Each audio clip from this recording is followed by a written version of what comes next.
All right. This is the unofficial part 2 to my OTF extravaganza. Today I got in a very cool package I've been waiting for forever. Had a little bit of a UPS fiasco. Shipper required a signature.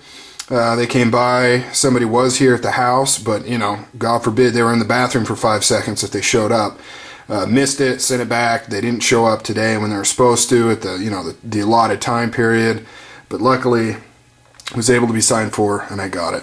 And here it is. I'm going to go ahead and show you all of the packaging on this. This is it's a Paragon OTF, 3.5 inch S30V DCL coated blade, 8.75 overall. I know you know how to read, but I feel like I gotta talk. T6 aluminum handle. This is actually the devil's tongue. It's a limited edition, actually very limited edition. They only made 10 of these. Only 10 of these exist in the whole wide world, and as far as I know, they're only available through one retailer. So here's the cool little display case it comes in.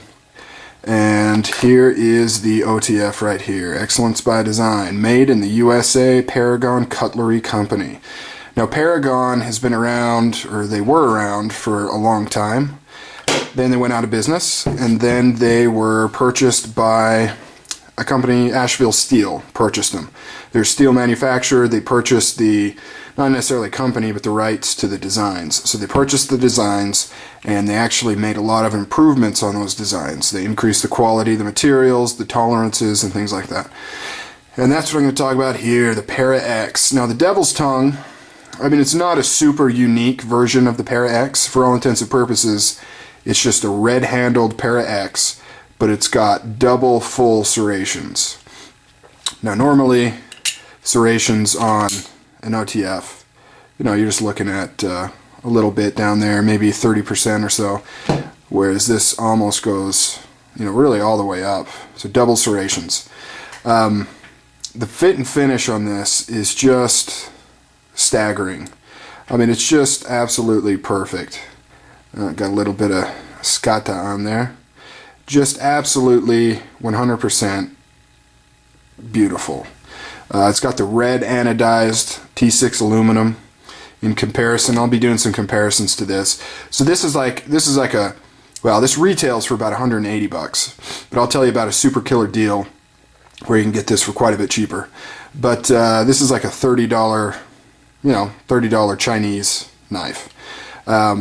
This, I'm not even sure if this is aluminum or if it's that zinc kind of alloy metal they use in cheap knives. It may or may not even be aluminum, but it's got that crappy powder coating on there, and it just makes for like I don't know, it's just a cheap finish, whereas this is the smooth, beautiful anodized high quality aluminum. Of course, the number one thing to look at with knives is blade steel. Here we have 440A stainless. Pretty much one of the cheaper steels you can possibly get, aside from maybe pot metal. This is the cheapest stainless steel you can get. It's the softest stainless steel. Whereas this is the ever popular US, upside down, S30V, which is as high a carbon content as you can get and still be considered a stainless. So if it had any more carbon in it, they wouldn't allow it to be called stainless. So it's a super hard, very popular knife steel. The features on here, you have, of course, single action. So it's got the pull down tab here, just like this one. And just all around, this is just better. It's designed better. To see how that pull down tab fits nicely in there, yet enough sticks out that you'd never lose grip. And this one here kind of pokes out like a, redheaded stepchild. It just kind of hangs out there. It's not very ergonomical at all. Smoothness. This thing it just glides back. Smooth as butter. This one, and this is the better of the two that I have. It's rough. This one's really rough. You almost can't even pull it back. Of course, you've got the Torx. No, actually, these are Hex Screws. Interestingly enough, Hex Screws on there. And if you notice, I don't know how they did this. Well, I guess I do know how they did this. See how it's only, the show side does not feature any screw heads. Only on the back do you see those. Whereas on this guy, it's on both. It goes all the way through. So it's ugly on both sides. You know, not that it's that big of a deal, but one thing I don't like about this is the safety. I'm not a huge fan of safeties, and I especially don't like safeties that are in the way to the button. You know, like let's say for some reason you are actually carrying this as a defensive weapon. You know, you go up to hit the button, oh, you accidentally hit the safety. You know, no luck. So I don't like that. I don't like safeties on automatic knives, period. I especially don't like the safety being right below that button right there. I mean, on one hand you can say, well, it's easy access because you're already in this area. On the other hand, you could say it'd be really easy to accidentally click that when you're sliding up to press the button. But yeah, anyways, and as you can see here, the Paragon Asheville Steel logo right there. Let's see, what else can I say about this knife? I mean, it just looks amazing. You know, pocket clip is pretty standard. Looks like it'd be functional. You know, it's fairly deep, not super deep. It's got the usual little porthole here. I assume this is for draining muck or whatever else may get caught up inside here, you know, just kind of as a drainage hole. This one features it as well. Could be wrong on that. Let me know if you know different. Fires, super tough, super strong, super awesome. As far as size differences, as you can see here, you've got more blade length, tad more blade length, more handle length. You know, ergonomics is actually pretty good. You can use this little thumb choil thing here kind of as a, well, finger choil. You could use the pull down lever kind of as a finger choil, and it actually locks up pretty tight, and it's fairly comfortable, not the most comfortable thing. Or of course you can always go down below. This one, you can't use that as a thumb choil at all, or a finger choil. You've got to actually just go like this, and that's all you can use it as. Of course, with the double serrations, you're not going to be doing any choking. You know, it's pretty much just a saber grip for your life, white knuckle type thing. Now, one of the most impressive things on this blade for me is the play, or the lack thereof. I mean, this thing is as tight as many of my folders. You know, I mean, I constantly hear about how you just can't get tight lock up in and out the front. You know, it's just part of the nature of the beast. Can't be done. But this proves it wrong. Not only is it super tight, it probably looks like it's wiggling a lot the way I go like this, huh? But that's just because this hand is moving this hand. I'm pulling so hard. But, oh man, just extremely, extremely tight. I mean, listen to this. Nothing. Listen to this. Yeah, so this one, and this one's actually very surprisingly tight. Has a little bit of play, not a lot. But the fact they were able to get this so tight and yet keep it so smooth is just mind-boggling. And I would say that the fire strength is just perfect. It's strong enough that it gets out quick.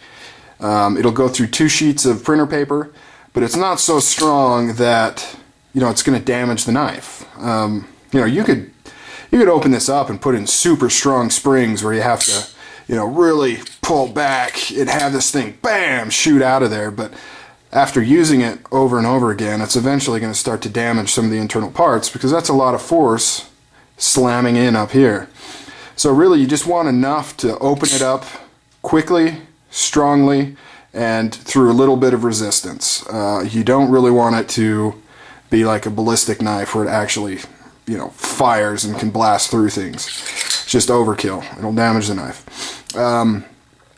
So that's that. I mean, if you're looking at getting an out-the-front knife and you're concerned that there's very little middle ground, I mean, either you have cheapies or you have $400, $500, $600 Benchmades, check out Paragon knives.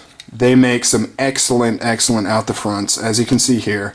Probably the only drawback to Paragon's knives is they don't have a lot of models. They all pretty much follow the same premise. They're all single action. They all have the same basic handle length or handle shape. Only difference is they have some Tonto blades. They have, you know, serrations, plain blades. DLC coated, non-DLC coated, and of course different colored aluminum handles. But other than that, you know, they don't have a ton of different models. But if you want an out the front single action, I don't see why you would get anything other than a Paragon Asheville Steel knife. Earlier I'd mentioned a deal on this. The one place that I know that has these, and since they only made 10, I assume they have them all, is a site called knickknack.net. That's NICNAC.net. They've got these for $139. Yeah, $139. So you will get it shipped to your door for less than 150 bucks. The regular price I think is 170, 180 that they have there. And in order to see that price, you'll have to go to their Steals and Deals section. If you go just to the regular Paragon section, it'll have the full price. But if you go to the Steals and Deals, you can find it there. They also have a great price on just the regular Para X with the turquoise handle, I think for $130.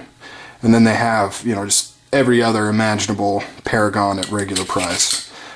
Great site to deal with, great people, and super awesome knife. Only 10 made. S30V steel. Super rocket firing. Super tight lockup. Great fit and finish. Awesome. Really excited about this knife. Can't be happier about it.